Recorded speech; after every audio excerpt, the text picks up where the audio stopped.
do we mean when we say a law unto themselves? Usually we mean things like, he's a loose cannon, he's a live wire, he's off the radar, he's a law unto himself. That's kind of the way we tend to use the phrase nowadays, not so in the Bible. Let me ask you a question. What do you think God would prefer us to be? Would he rather that we lived under the law, or would he rather us to be a law unto ourselves?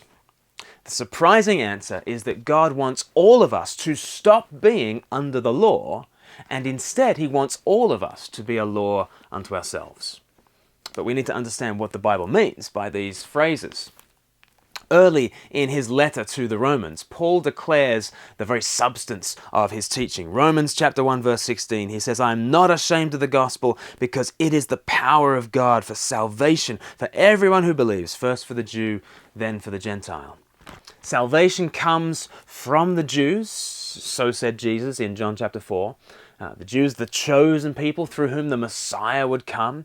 But once he came, the nations, the Gentiles, would put their hope in him. First the Jews, then the Gentiles. That's the way that the gospel works. But it is the gospel of Christ that saves the world, and nothing else. That's why Paul immediately goes on to rule out any other way of salvation. From chapter 1 verse 18 all the way through until chapter 3 verse 20, Paul demolishes our confidence in any human identity or ability or performance. No nationality, no religion, no moral code, no deeds can avert the judgment that has rested upon our race ever since Adam. And every attempt to lift ourselves above our condemnation through the law of God is like Baron Munchausen trying to lift himself out of the swamp by his hair. It is futile, and it denies the seriousness of our predicament. In Romans chapter 2, Paul addresses the Jew who uses the law to feel superior to those who are without the law.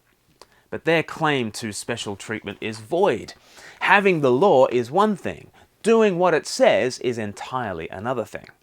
So Romans chapter 2 from verse 12. "All who sin apart from the law will also perish apart from the law, and all who sin under the law will be judged by the law. For it is not those who hear the law who are righteous in God's sight, but it is those who obey the law who will be declared righteous.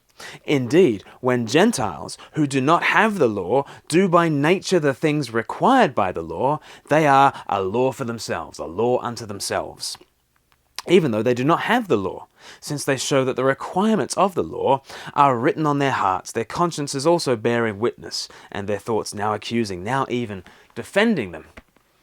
So who are these Gentiles who are a law unto themselves? They are a law for themselves.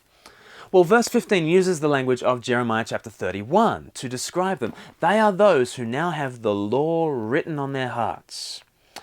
Some may disagree with my interpretation here, but if you ask me, those who are a law unto themselves are the Gentiles who are cottoning on to salvation in Jesus Christ.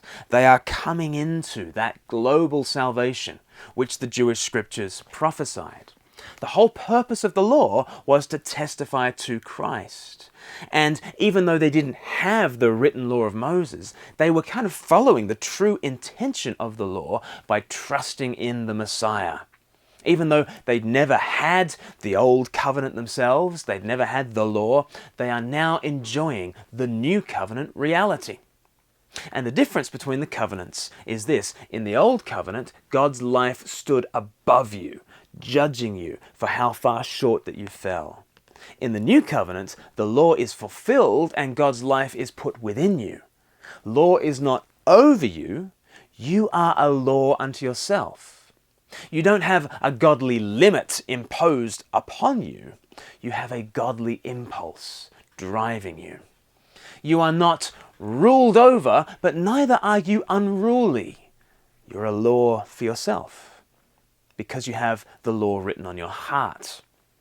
According to Paul, if someone is a law unto themselves, they are not unpredictable or unruly.